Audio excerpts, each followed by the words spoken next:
Week 4 getting underway here of 10. The NFL season sim moving fast. Some notable inactives for the week include Daniel Jones, Giants quarterback, Saints running back Alvin Kamara, and Cowboys Aldon Smith, just to name a few. We start off with a Thursday Night Football game. Two teams trying to get on track. The 0-3 Bears, 1-2 Ravens both have had brutally tough schedules to start the season. Lamar Jackson has struggled, but here finds his favorite target of the night, Willie Snead, for a touchdown to give Baltimore a 9-7 lead. 18-16 here. Late in the game, Trubisky on 2nd and goal takes it himself, makes one miss, and gets to the end zone for a touchdown. Mitchell Trubisky makes a huge late game play with just 2 minutes to go. But then here, 20 seconds left. Lamar Jackson, don't forget those legs, fumbles in the first 2 games of the season on potential game-winning drives. Not this time. He takes it in with 16 seconds left for his second rushing touchdown of the game. Ravens win it 24-23. 320 passing yards for Lamar Jackson, a season high. Mark Ingram, who was hurt last week, good game on the ground, 96 yards. And Lamar, you see 14 carries, 73 yards, and 2 touchdowns. And receiving, a quiet game for Hollywood Brown. Willie Snead, 7 catches, 133 yards, and a touchdown. And the Bears just cannot catch a break. They are now 0-4, and will once again be looking to turn things around next week, week number 5, where they will be facing off with the Detroit Lions.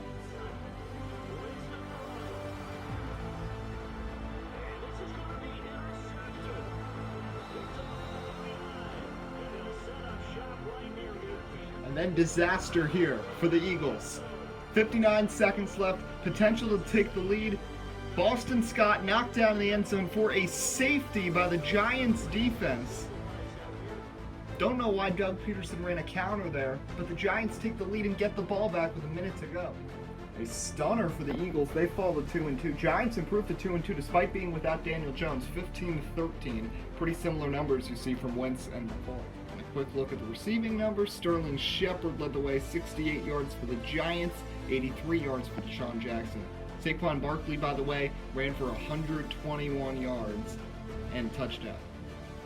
Over in the other NFC East matchup, watch Alex Smith get away from the tackle, throw it deep, but Harmon can't hang on. A chaotic play. The Dallas Cowboys pick off Alex Smith after Smith made an impressive evasive action play in the backfield. This game went to overtime. Washington put up a nice fight, tied at 34, and Ezekiel Elliott, 3rd and goal, toss play, makes the tackler miss, gets in for the game-winning touchdown. Cowboys win it 40-34, get to 3-1 on the season. Huge day for Dak Prescott, 3 touchdowns, no picks, 326 yards. Bad news for Washington, Alex Smith injured his calf. He is going to miss next week's game, so Dwayne Haskins will be taking it back over as starting quarterback in week 5 for Washington.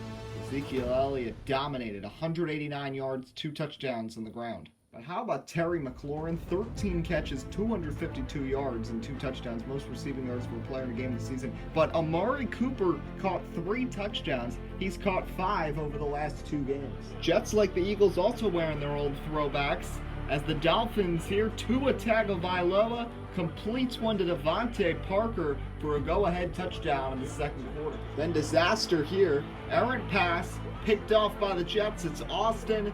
Dolphins had a chance to tie the game. Instead, he'll take this one all the way to the end zone to seal this one up for the Jets. 79-yard return. Awful throw here by Tua, who has struggled a bit out of the gate in his first 4 games, especially his last 3 after putting up 42 against New England in week 1. Jets get to 3-1, win it 45-31, even though Tua threw for more than 100 more yards than Sam Darnold. Le'Veon Bell, 133 yards and a touchdown on the ground. 4th 100-yard game of the season for Bell. Crowder with 116 receiving yards for the Jets, while the Dolphins had 3 receivers with at least 80 yards receiving. Steelers on the brink against the Lions, who have played quite the season so far, but the Steelers take the lead with 11 seconds left in the rain on a short chip shot from Chris Boswell to give them the 2019 win. They'd end up winning the game by that score to preserve a perfect season. A nice game from Big Ben. He did throw 2 picks. Matt Stafford, another solid performance. The Lions, by the way, are 2-2. They lost on game-winning field goals against the Packers and the Steelers, but they've gotten some pretty impressive wins over both the Bengals and Minnesota, and they're easily in a playoff spot right now.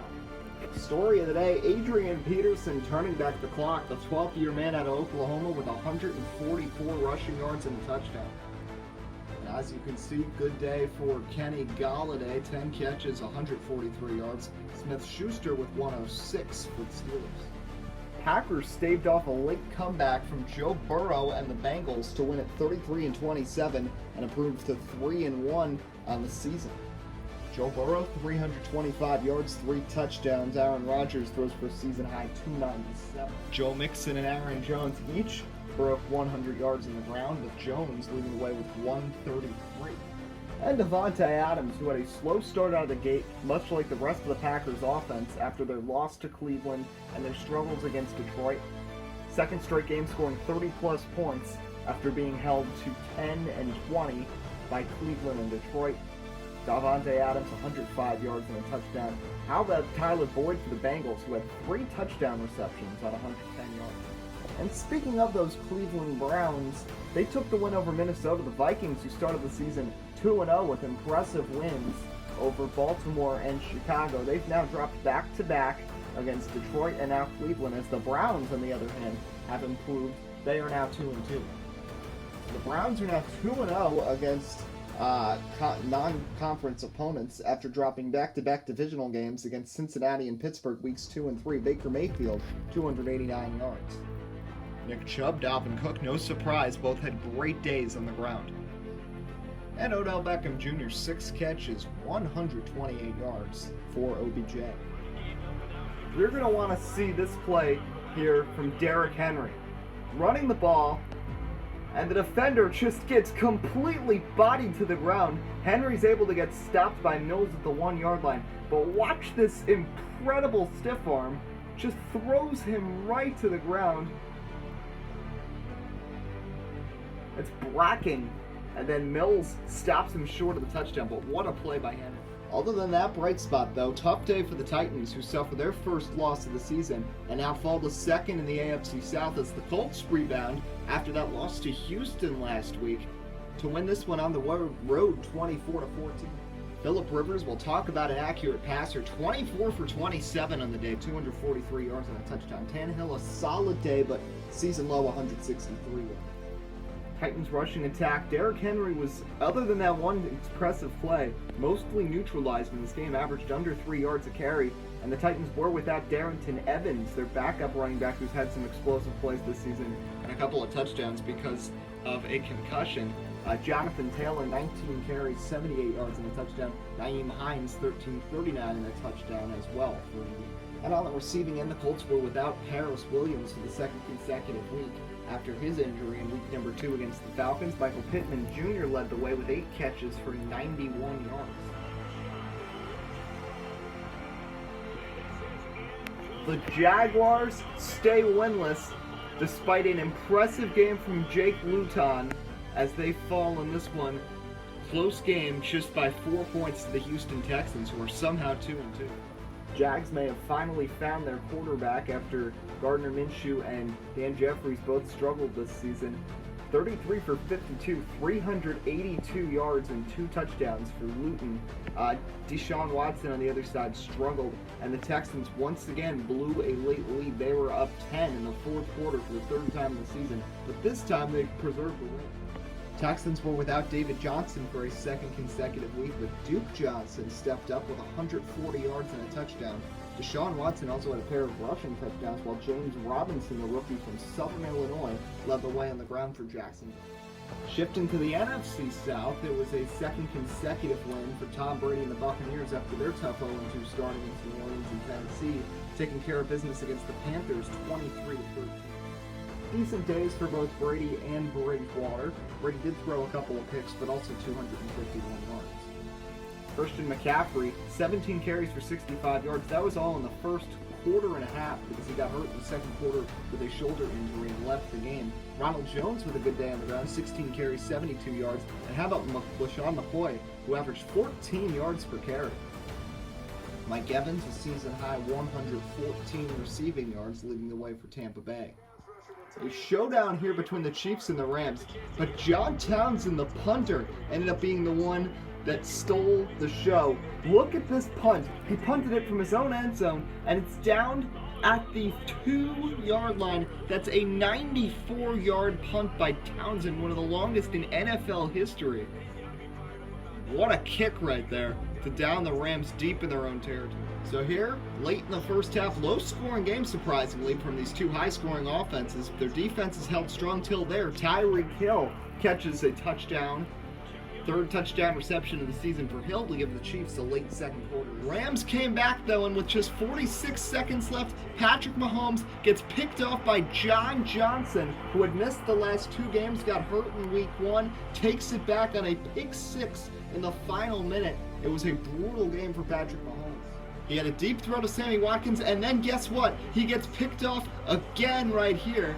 4th interception by the Rams defense on the former MVP quarterback. The Rams would finish this thing off with a 27-20 victory. Patrick Mahomes has thrown 8 interceptions in the first 4 games of the season, not characteristic of him, as the Chiefs fall to 2-2 and have lost both of their out-of-conference games so far. Fortunately for Kansas City, though, the rest of the schedule is comprised by 2 games against Denver, in Vegas, at home against the Chargers, at home against San Francisco, and in Arizona. So it's not terrible. All of those are winnable games, and they're still in the division lead. We'll get to that, but they're still 2-2. But Mahomes, despite throwing for 285 yards, 4 picks, that's to be concerned. Henderson Jr. leads the way in rushing with 74 for the Rams. Cooper Kupp with his second game this season of 70-plus receiving yards, 97 here, while Sammy Watkins had 4 catches for 73 yards. He only had 3 catches for 6 yards before the final drive, when he had a 67-yard completion that put them in that position before Mahomes threw the interception. The Seahawks did not slip up. They get to 4-0, as the Broncos, like the Jags, may have finally found a serviceable starting quarterback. Seattle wins this one 27-7. So yes, just like with the Jaguars, the Broncos on their 3rd quarterback, Brett Rypien and Jeff Driscoll, and now Drew Lock. Lock throws for 250 yards, 2 touchdowns, no picks. While Russell Wilson, not like his performance in week 3, but still 260 yards, 2 touchdowns, easily got the job done. Chris Carson runs above 100 yards for the 2nd time this season, 118 yards for the 3rd-year man from OK State. And here, Philip Dorsett had a good game after Lockett and Metcalf, their quietest games of the season. They each caught a touchdown, but held to 62 and 71 receiving yards, respectively. One of the plus plays of the week, Justin Herbert, the rookie sensation here, finds Keenan Allen in triple coverage for a touchdown on 3rd and long. And a very impressive play. That touchdown loomed large as the Chargers win their 2nd consecutive game after an 0-2 start, beating the Cardinals 17-16, as Arizona now drops their 2nd in a row. Herbert held to 217 passing yards, a season low. Kyler Murray threw for 286 with 2 picks, as the Cardinals are now 1-3. Kenyon Drake returned, but it was Eno Benjamin who established himself as a solid rusher last week in Drake's absence against the 49ers, who took over a big part of the role on the running game for Arizona. Austin Eckler with a big game for the Chargers. They were without Justin Jackson this week. And Christian Kirk, 6 catches, 85 yards, and a touchdown, while Keenan Allen had 2 touchdown catches, including that one you just saw, for 94 total yards. And then wrapping up the 4 o'clock slate, the 49ers cruised to another big victory, 2 blowout victories in a row, this time 23-6 over the Raiders. 49ers don't look now, they're 3-1, and their only loss came to Seattle by just 7 points. Jimmy Garoppolo, once again, not necessarily setting the world on fire, but 263 yards, just 4 incompletions and no picks. Really good day, while Derek Carr struggled once again. Raheem Mostert, 68 rushing yards. Josh Jacobs back healthy for the first time since week 1, ran for 54 yards for the Raiders. And the 49ers, who lost Pettis early in the game to a wrist dislocation, so he could miss a few weeks. Kendrick Bourne picked up some of the slack, while Henry Ruggs, the rookie, had 5 catches for 53 yards.